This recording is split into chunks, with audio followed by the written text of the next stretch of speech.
भाजप म्हणजे विकास, विकास म्हणजे भाजप, हे आज सिद्ध झालेलं आहे। आम्ही प्रभाग क्रमांक 22 मध्ये भारतीय जनता पार्टीचे चारही उमेदवार मुख्यमंत्री देवेंद्र फडणवीस साहेबांच्या नेतृत्वावर विश्वास ठेवून जिल्ह्याचे पालकमंत्री, ग्रामविकास मंत्री महाराष्ट्र राज्याचे, त्यांनी सोलापूर जिल्ह्याचा जो विकासाचा गाडा चांगल्या पद्धतीने पुढे नेत आहेत।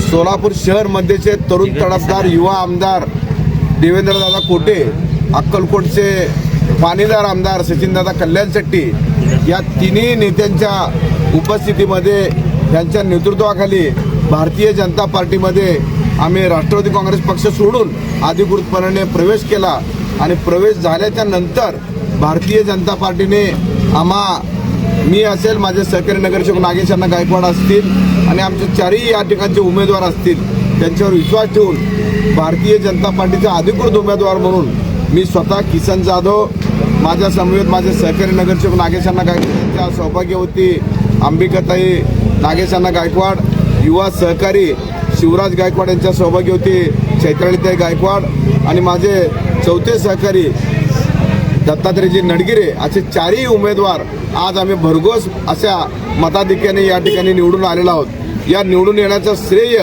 सर्वस्वी प्रभाग क्रमांक 22 मधील तमाम जनतेला मी अर्पित करतो। खरं तर ही निवडणूक ज्यावेळी सुरू झाली त्यावेळी सर्वप्रथम मी गणपती बाप्पा मोरयाला आणि तुळजापूरच्या आई तुळजाभवानीला, पांडुरंगाला, पंढरपूरच्या पांडुरंगाला आणि अक्कलकोटच्या स्वामी समर्थाला नतमस्तक होऊन या निवडणुकीची प्रचार यंत्रणा सुरू केलेली होती। परंतु प्रत्यक्ष रूपामध्ये या माझ्या प्रभाग 22 मध्ये सर्व जातीय धर्माचे लोक या ठिकाणी गुण्यागोविंदाने नांदतात। माझ्या प्रभाग 22 मध्ये अल्पसंख्याक समाज हा मोठ्या प्रमाणामध्ये आहे। या निवडणुकीच्या निकालाच्या जो पार्श्वभूमी आहे या निकालामध्ये दिसून आलेला आहे। आम्ही राज्याचे मुख्यमंत्री आदरणीय फडणवीस साहेब असतील, महायुती सरकार असेल, राज्याचे अर्थमंत्री असतील, महायुतीचे अनेक नेतेगण असतील, यांच्या माध्यमातून मागच्या कालखंडामध्ये प्रभाग 22चा सर्वांगीण विकास करण्याचा जो प्रयत्न केलेला आहे त्या विकासाला मत या ठिकाणी प्रभाग 22च्या जनतेने दिलेला आहे। अल्पसंख्याक समाजाने देखील मोठासा प्रतिसाद आमच्या बाजूने दिलेला कौल आमच्या विकास कामासाठी दिलेला आहे। त्याच पद्धतीनं या ठिकाणी माझा मागासवर्गीय समाज देखील मोठ्या प्रमाणामध्ये आहे। माझा टकारी समाज बांधव असेल, माझा कैकाडी समाज बांधव असेल, माझा पामलूर समाज बांधव असेल, इतर सर्व जातीय धर्माचे लोक जे भटके विमुक्त प्रवर्गामध्ये मोडतात, ओबीसी मध्ये मोडतात, मराठा समाज असेल, सर्व जातीय धर्माच्या लोकांनी आम्हाला भरघोस असा पाठिंबा दिला।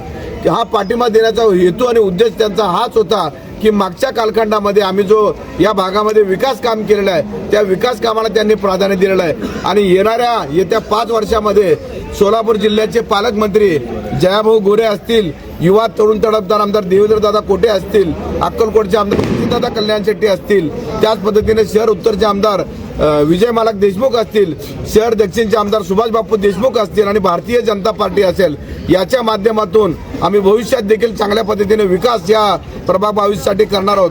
केवळ प्रभाग 22च नव्हे तर तमाम सोलापूर शहराचा विकास देखील मुख्यमंत्री देवेंद्र फडणवीस साहेब असतील, जिल्ह्याचे पालकमंत्री साहेब असतील, यांच्या माध्यमातून आणि शहरातील सर्व आमदार मंडळीच्या माध्यमातून चांगल्या प्रगतीपथावर जाईल असं मला खात्री आहे आणि ही सर्व विजयश्री मी प्रभाग 22 मधील जनतेच्या चरणी अर्पण करतो। नाही भाऊ, असं एक म्हणणं आहे की किसन भाऊंना महापालिकेत मोठी संधी मिळेल। मोठी संधी मी ज्यावेळेस निवडणुका सुरू झालेल्या होत्या भारतीय जनता पार्टीमध्ये मी अधिकृत ज्या दिवशी प्रवेश केला त्यावेळी देखील पत्रकार बांधवांनी असाच प्रश्न मला विचारला होता की भारतीय जनता पार्टी तुम्हाला उमेदवारी देईल का।